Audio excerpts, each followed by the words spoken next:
Jack and the Beanstalk. There was once a boy called Jack who lived in the country with his mother and helped her to look after the hens and their gentle, good tempered cow named Blossom. One day, as she was feeding the hens, his mother said to him, "Ever since your poor father died, we have been short of money. Now there is not enough money to even pay the next month's rent." "Well, we still have our faithful Blossom," Jack replied cheerfully. "She never fails to give us milk." His mother said nothing but more. The next morning she told Jack that he must take Blossom to the market and sell her. "What?" Jack cried. "We can sell Blossom." However, that same day, Jack set off for a market leading Blossom. He had not gone far down the road when he met an odd little man. "Hello, my lad," said the little man. "Where are you going with that fine cow?" "I'm taking Blossom to the market," Jack said sadly. "You'd make a better bargain if you were to sell her to me for these," said the man, dropping some brightly colored beans into Jack's hat. "Plant these magic beans tonight and they will make you fortune." At the word magic, Jack's eye began to shine. "It's a bargain!" he cried. Jack's mother was so angry when she heard about the bargain her son had made that she went him off to bed without any supper, and she threw the beans out of the window before bursting into tears.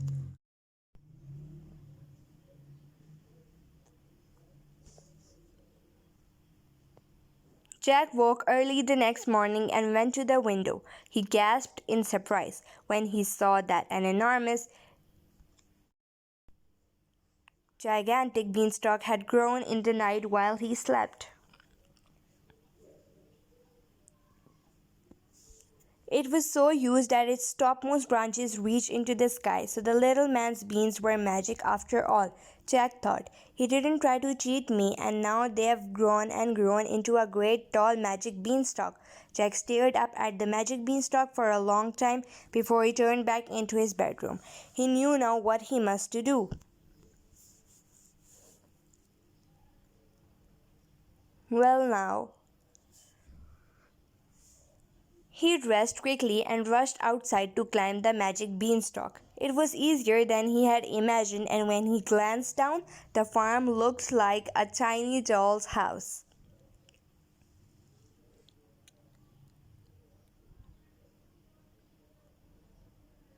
Up and up he climbed until he found the very tallest branch of the beanstalk were hidden in swirling white clouds. When he reached the very top, Jack saw a long white road stretching before him, and at the end of it a tall castle with many turrets. The mysterious castle seemed to beckon Jack, and without hesitating he set off towards it. He was so excited that he did not think of danger.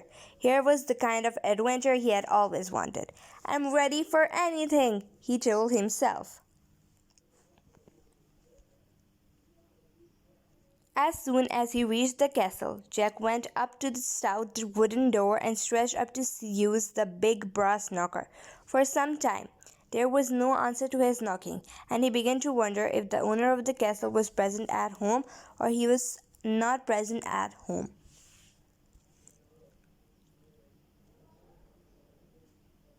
Feeling disappointed, he was about to turn away when suddenly the door opened and a woman came out to greet him. She was so big and tall that poor Jack felt like a dwarf. "Please, may I come in?" Jack asked when he could find his voice. "I am ever so hungry. Do you think you could find me something to eat?"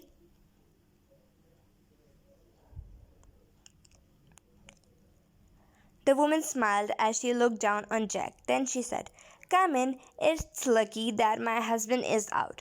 He would eat a boy like you for breakfast." Soon Jack was enjoying a bowl of sweet porridge. As he ate, he forgot about the fierce giant until the woman suddenly whispered, "Quick, hide, he's coming!"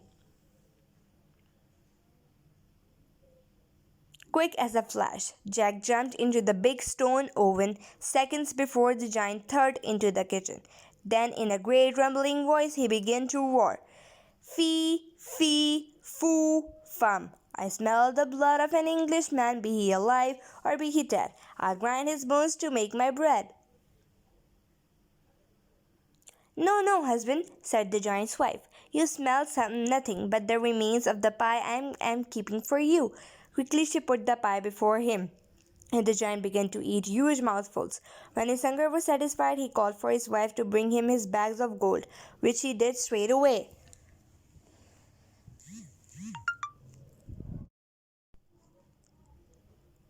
So now, from his hiding place in the oven, Jack watched the giant begin counting the gold. Over and over again he counted it until he was so very weary that he fell fast asleep. No wonder, thought Jack, after eating all that pie. And as the giant began to snore, Jack made up his mind to help himself to some of the gold. As soon as he thought it was safe, Jack jumped out of the oven and tiptoed towards the sleeping giant. Then, as the giant snored on, Jack snatched one of the bags of gold and ran out of the kitchen without waking him. There was no sign of the giant's wife as he fled. Once outside, Jack took firm hold of the bag of gold and ran as fast as his legs would carry him along the white road. He was already out of breath when he reached the beanstalk, but he began to climb down, down, down. He clambered, and almost he reached the end of the beanstalk to his house in his garden. When Jack reached the ground at last, his mother was there waiting for him. She was so pale and anxious that he cried out, "Don't worry, mother, I'm safe. And just look what I've brought for you. We are rich now," said Jack in amazement and in happiness.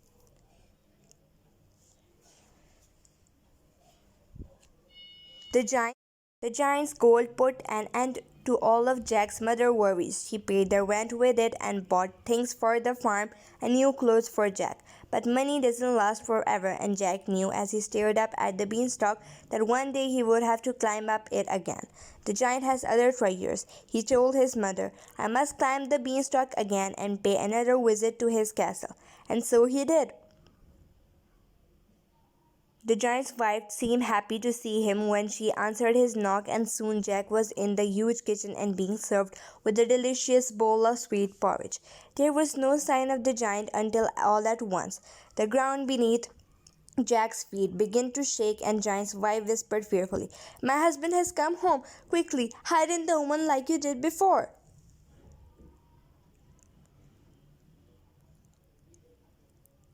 In a loud voice the giant roared again, "Fee, fee, foo, fum! I smell the blood of an Englishman, be he alive or be he dead. I'll grind his bones to make my bread." But the giant's wife soothed his suspicions with a tasty dish of sweetened oxen. While Jack hid in the oven, the great giant sat down at the table and started to eat. Every now and then the giant lifted his head and sniffed the air as he looked round the vast kitchen. When he had eaten his supper, he told his wife to bring him his golden hen.